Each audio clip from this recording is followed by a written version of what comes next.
Hello guys, कैसे हैं सब? अच्छे ही होंगे, आशा करता हूँ सब अच्छे ही होंगे।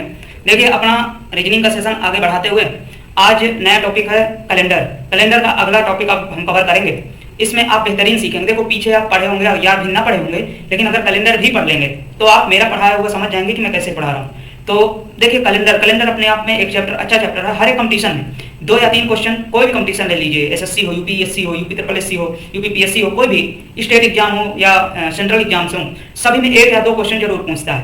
कैलेंडर का बेसिक पूछेगा या लॉजिकल पूछेगा। तो जितने भी कॉन्सेप्ट होते हैं सभी हम कैलेंडर में पूरा पूरा कवर करेंगे। चलिए, देर न करते हुए हम अपना नया टॉपिक कैलेंडर शुरू करते हैं। तो देखिए, कैलेंडर कैलेंडर क्या है? सबसे पहले आप कैलेंडर समझिए, कैलेंडर क्या है। पहले थोड़ा बहुत हम इसके रिव्यू के बारे में जानेंगे, इसके बाद जहां से क्वेश्चन बनते हैं उसके बारे में बताऊंगा, ठीक है।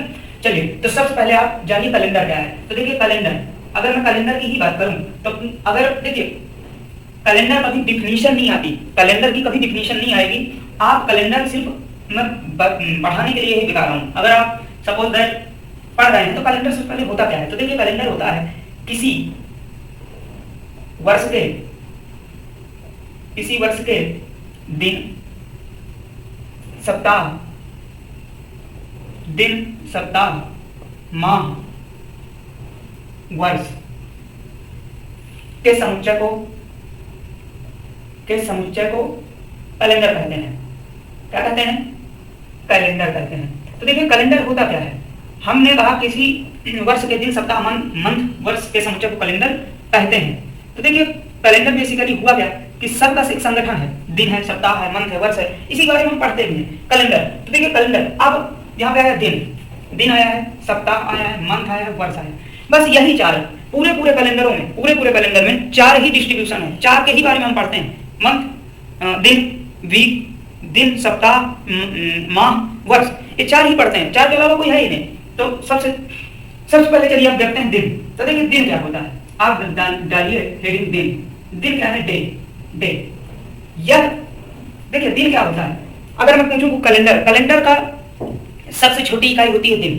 देखिए, दिन, अब 1 दिन, 2 दिन, 3 दिन, 4 दिन, ये सब दिन ही हुए। तो देखिए, दिन में क्या लिखेंगे? यह सप्ताह की, सॉरी, दिन में लिखिए 24 घंटे के समय को, 24 घंटे के समय को दिन कहते हैं। अब देखिए, दिन कहते हैं, ठीक है, कहते हैं। अगला पॉइंट लिखिए, दिन कैलेंडर की सबसे छोटी इकाई होती है। दिन कैलेंडर की सबसे छोटी इकाई होती है। अगर मैं कहूं कि कैलेंडर की सबसे छोटी इकाई क्या होती है, तो कैलेंडर की सबसे छोटी इकाई दिन होती है।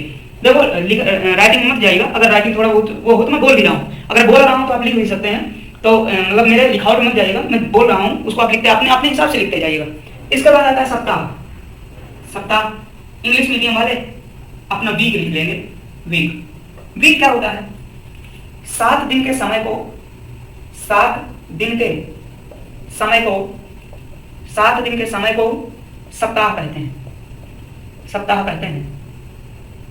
कहते हैं। इसमें 7 दिन होते हैं, जिसका पहला दिन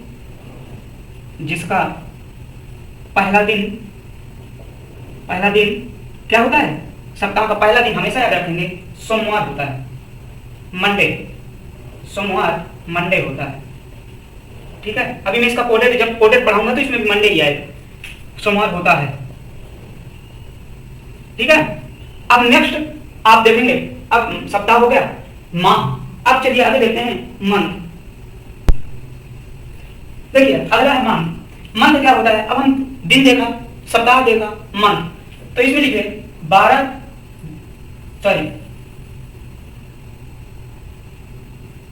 28 से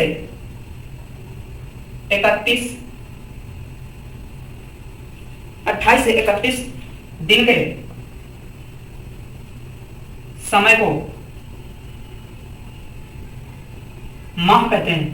अब मैं एक वर्ड बोला 28 से 31, 28 से 31 दिन के समय को, तो देखिए 28 दिन और 31 दिन, तो देखिए मैंने क्या बोला कि एक मंथ, कोई मंथ होगा 28 का, कोई होगा 31 का। जैसे अगर मैं कह दूं कि मंथ में कंफ्यूजन होता है, तो 28 मिनिमम होता है दिन, मिनिमम कितना होगा, मिनिमम 28 और मैक्सिमम 31। जैसे मैं कह दूं फरवरी में 28 होगा या 29 होगा, लेकिन वहीं पे मार्च कह दूं तो मार्च क्या होता है, 31 होता है। तो देखिए 28 से 31 दिन के समय को माह कहते हैं। सब इसका सबसे छोटा माह फरवरी होता है, फरवरी होता है। क्या होता है भैया, फरवरी होता है। ओके, ये आप लिख लीजिए। अब मंथ के बाद आता है वर्ष हेडिंग डालिए या डालिए ईयर। अब यहीं से पूरी क्रिया का कलाप यहीं से पूरा चालू होता है। वर्ष, अब वर्ष में जैसे आ जाता है, जैसे आप वर्ष में आते हैं, अब यहीं से कॉन्सेप्ट बनना शुरू हो जाएंगे वर्ष से। तो देखिए वर्ष क्या होता है, 12 महीने के समय को वर्ष कहते हैं। 12 महीने के समय को वर्ष कहते हैं।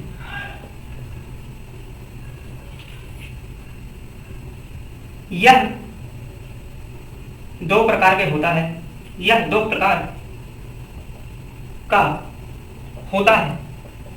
देखिए 2 प्रकार कौन कौन से हैं, 2 प्रकार। अब इसमें 2 प्रकार आ जाते हैं वर्ष में। कौन कौन से, साधारण वर्ष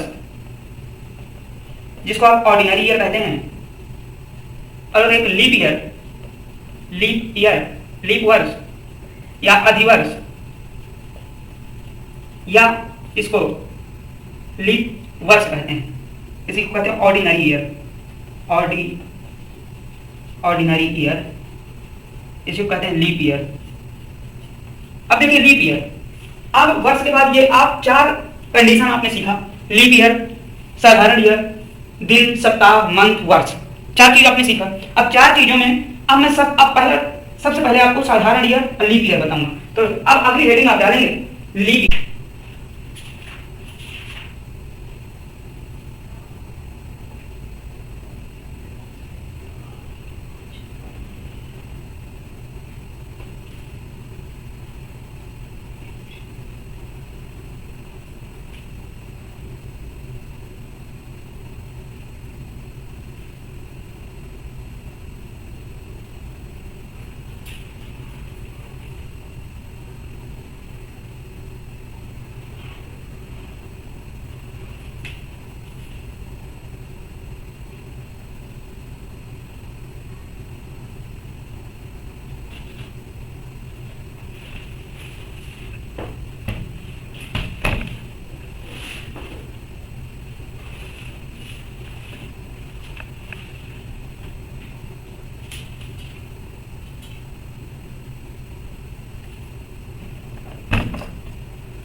चलिए, तो अगली हेडिंग देखिए लीप ईयर। अब लीप ईयर क्या है, तो लीप ईयर को थोड़ा समझिएगा। अब लीप ईयर के पहले मैं थोड़ा सा इतिहास इसके बारे में बताऊंगा। देखिए एक रोमन वैज्ञानिक थे। कौन थे? रोमन वैज्ञानिक थे जिनका नाम था पॉप ग्रेगरी। क्या था नाम? Pop Gregory. रोमन एक दार्शनिक थे, रोमन एक दार्शनिक थे जिनका नाम था पॉप ग्रेगरी। पॉप ग्रेगरी ने क्या किया कि जब इन्होंने बनाया तो उन्होंने एक कैलेंडर बनाया जिसमें 365 दिन 5 घंटे 365 दिन 5 घंटे 48 मिनट लगभग और 47.5 सेकेंड, इन्होंने इतने में इसको डिस्ट्रीब्यूट पहले प्रयास में ये सब पाया। उन्होंने कहा कि 365 दिन है, 5 घंटे 48 मिनट 47 सेकेंड, इतना पाया। तो उन्होंने क्या किया कि 365 दिन स्पेशली ले लिया और 5 घंटे 48 मिनट 47 सेकंड को छोड़ दिया। जब छोड़ दिया तो इन्होंने 4 साल बाद पाया कि ये पूरा मिलाकर अगर मैं लगभग बात करूं तो 6 घंटे के लगभग बराबर है। 5 घंटे 40 लगभग 6 घंटे के बराबर है। तो 4 साल बाद पाया कि ये 24 घंटा हो जा रहा है। 24 घंटा का मतलब एक दिन ये पूरा बढ़ जा रहा है। अब एक दिन पूरा बढ़ जा रहा है तो 4 साल बाद उन्होंने इसी एक दिन को उन्होंने 365 में जोड़ दिया, जिसका नाम 366 दिन दिया और जिसका नाम उन्होंने लीप ईयर दिया। समझ में आया? तो पोप रोमन वैज्ञानिक दार्शनिक थे जिनका नाम पोप ग्रेगरी था, इन्होंने ऐसे पाया। तो यहीं पे हमें यह कॉन्सेप्ट थोड़ा सा आप लिख लीजिएगा। तो अब देखिए 4 साल बाद पाया तो लीप ईयर में कितने दिन होते हैं? 366 दिन। 366 दिन का एक लीप ईयर होता है, जिसमें फरवरी 28 दिन की ना होकर 29 दिन की होती है। ओके, अब कोई पूछता है कि फरवरी क्यों लिया, मार्च क्यों नहीं लिया? मार्च 32 का बना दिए थे, अप्रैल 30 का बना देते, आखिर फरवरी ही क्यों लिया? तो इसका भी कॉन्सेप्ट है, आगे चलकर मैं इसका कॉन्सेप्ट भी बताऊंगा फरवरी ही क्यों लेते। ओके, चलिए तो लीप ईयर में लिखो जो वर्ष 4 से विभाजित हो जाता है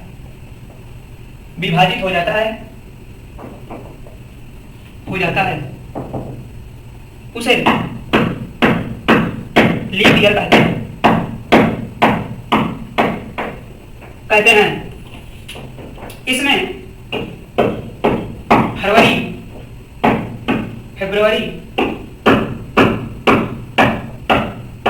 29 दिन की होती है।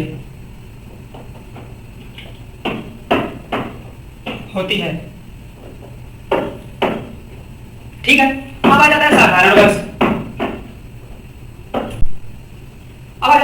वर्ष। तो देखिए साधारण वर्ष साधारण है, इसमें दिनों की संख्या 365 दिन होते हैं। इसमें फरवरी जो होती है 28 दिन की होती है। साधारण वर्ष में लिख लीजिए जो वर्ष 4 से विभाजित नहीं होता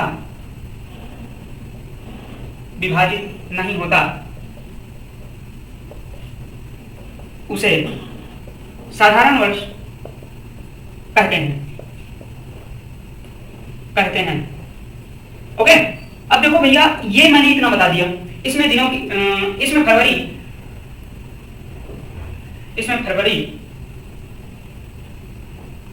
28 दिन की होती है। अब देखो ये इसमें पूरा कॉन्सेप्ट 28 दिन की इसमें होती है, इसमें 29 दिन की होती है। लीप ईयर में 29 दिन की, ऑर्डिनरी में 28 दिन की। अब दो चीजें और इसमें बचती हैं, लीप ईयर शताब्दी और साधारण वर्ष शताब्दी, ऑर्डिनरी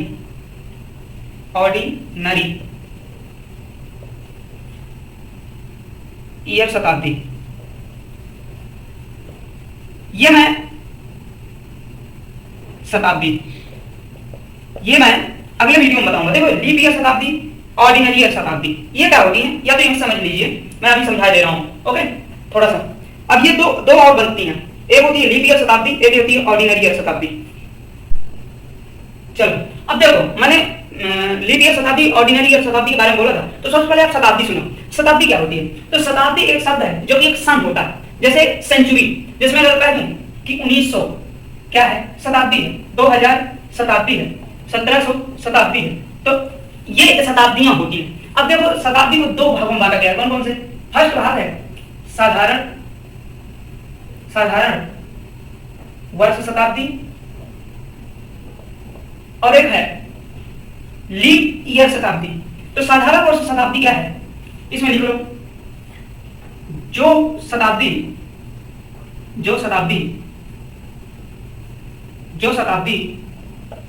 400 से विभाजित नहीं होती वह साधारण वर्ष शताब्दी कहलाती है। देखो शताब्दी कहलाती है। देखो शताब्दी और वर्ष में कभी कंफ्यूज मत होना, क्योंकि देखो साधारण वर्ष शताब्दी और एक साधारण वर्ष। अगर मैं साधारण वर्ष की बात करूं, थोड़ा सा ध्यान देना, मैं अगर साधारण वर्ष की बात करूं तो 4 से जो विभाजित हो जाता है उसको साधारण वर्ष शताब्दी, मतलब जो 4 से नहीं विभाजित होता उसको साधारण वर्ष कहते हैं। जो 400 से विभाजित नहीं होता उसको शताब्दी कहते हैं। वो 4 से था, ये 400 से है। ओके, जैसे आयत अगर कर दूं, जैसे मैं कह दूं 1700, 400 से डिस्ट्रीब्यूट नहीं है। 1600, ये 400 से डिस्ट्रीब्यूट है। तो ये साधारण वर्ष शताब्दी है, ये नहीं है। जो नहीं होता वो है साधारण वर्ष शताब्दी। दूसरा है लीप ईयर, लीप ईयर शताब्दी, लीप ईयर शताब्दी। लीप ईयर शताब्दी में क्या होता है? जो शताब्दी 400 से विभाजित है, जो शताब्दी 400 से विभाजित है वह लीप ईयर शताब्दी कहलाती है। लीप ईयर शताब्दी कहलाती है। अब देखो लीप ईयर शताब्दी, साधारण ईयर शताब्दी, समझ में आया? अब देखो मैं जैसे कहती हूं, जैसे कहलाती है, जैसे मैं कहती हूं 1600, तो ये है 1500, ये लीप ईयर शताब्दी नहीं है। इतने आपके कॉन्सेप्ट थे। देखो अब इसके बाद में अब टाइप, अब ये तो बेसिक था, बेसिक का आपने सीखा। बेसिक के बाद मैं आपको अब कल से, यह बेसिक का आज मैं जितना भी बेसिक था मैंने बता दिया।